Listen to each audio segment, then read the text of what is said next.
হায় হায় কপাল রে, কত এলা মুই কুতি বিছরেং। মনের বউ তুই কি কাম করলু রে? মগ থুয়ে কোন চেংরার সাথে যে পলে গেল। মান সম্মানও শেষ, মোর ব্যবসাও চাঙত উঠিল। 2 দিন থাই বিশ্রি বেড়াবে লাগছং। এই বুড়েতি বয়সত দেখতো ফেসবুকের বান কোন চেংরার সাথে পলে গেল। বাবাজি ভালো আছেন? কুতি আর ভালারে বাবা। কি হইলো? আপনারা বাবা মানুষ যদি ভালো থাকা না হারেন, আমরা কিবা করে ভালো থাকমু? তুই আর কি বুঝবুরে বাবা সংসারের জ্বালা। ফোন অন্য জ্বালা টালা। আমি আরো আপনার ঠানিকা তাবিজ নিবার আইলাম। কিসের তাবিজ রে? একটা গেদিরে হেই রুম ভালো পাই, হারামজাদি পটে না। ওরে পটাবার নিগা একটা তাবিজের দরকার। মরে বুক মুই পটের একবার পালুং না আর মঠে এসছে তাবিজ বলি। যাই হোক, ব্যবসার সাথে ছাগলামি নাই। কয়েক পয়সা যদি খোসানি যায়, চেংড়ি পড়বেন নয় মানে চেংড়ির নানি হাতে পড়বে। ওইটা তো বুঝলাম, কিন্তু আসার সুম রাস্তায় যে একটা খবর শুনলাম। কি খবর শুনলু? আপনার বই বলে বেলেগ পড়ার হাতে পালাইয়া গেছে। এই হারাম দাদাও দেহং খবর পাইছে। ওইলে কথা বাদ দে, তক তাবিজ লাগে না নাই ওটে ক। নিজের বই রাহান পারে না, অতি বলে আমারে তাবিজ দিয়া গেদি পটাইয়া দিব। এই মনের বউ মোক ছাড়ি থুয়েও গেল, মোর ব্যবসা তো লালবাতি জলে থুয়ে গেল। আপনার তাবিজে যদি কাম হইতো, অন্য তাবিজ নিজের বই রে পেন্দান হারান নাই। থাইকা নিমুই না আপনার থাইকা তাবিজ। এ বাবা শুন, নিয়ে যারে বাবা তাবিজ। এমনে বউও নাই, তোমরা যদি ইনকামের রাস্তা বন্ধ করেন তাহলে মুই কিভাবে চলিম?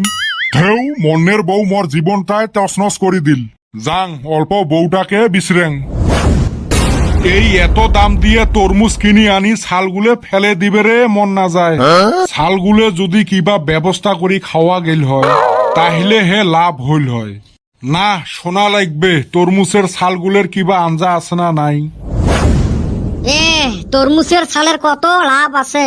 কি লাভ আছে রে বাবা কত? তরমুজের ছালগুলে ছোট ছোট করে কাটবো, কাটি অতে অল্প লবণ ছিটে দিব।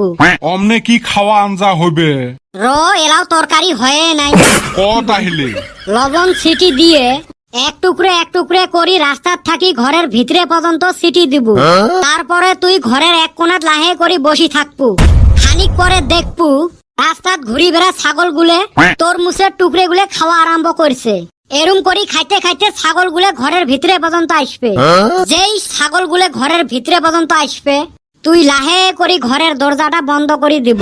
হয়া গেল তোর তরমুজের ছাল দিয়ে তরকারি। এ সুসে, এটা তরকারি কেমনে হল? ছাগল হে ঘরের ভিতরে আসিল। তুই আরো ওইটাই বুঝিস নাই।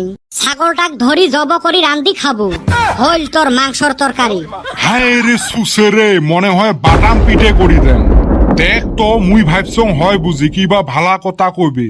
সুসের সুসেমি না যায়। ভালা কথা কইলে তোমরা শুনেন নাকি? এ সুসে, তুই কি ভালা কথা কইস রে? মুই যে ভালা মতে কং মক বিয়ে দেও, ওইটা তো শুনেন না। তোর বয়স হয়েছে রে, এলাও না তুই ছোট ছাওয়া। জেলা বড় হবু সেলা বিয়ে করে দিম। হইবে তাইলে যাং মুই। কুতি যাইস? যাং অল্প পোলাবাটি খেলে আইসো। কার সাথে পোলাবাটি খেলাইবের যাইস? ওই যে আমার পাশের বাড়ির গোলাপির সাথে। এ বাবা, তুই ইলা বড় হসিস রে, কিসের চেংড়ির সাথে খেলাধুলে করা লাগে? যদি বড় হইছং তাইলে বিয়ে করে দে। এলাই কইস ছোট আছিস, এলাই কইস বড় হসিস। কিছু খাসিস নাকি? হারামজাদা, তোর মুই কলজে ঘুরেম রে সুসে। পাগলা খেপছে না। কদমালির 5 ধরং তাবিজ নিয়ে চেংড়ি পোটা লাগবে। এই সুসেক নিয়ে পড়ি গেছং জালাত। বাপ ভালা মাও ভালা, ছাগলের পেটত থাই ছাগল হইছে।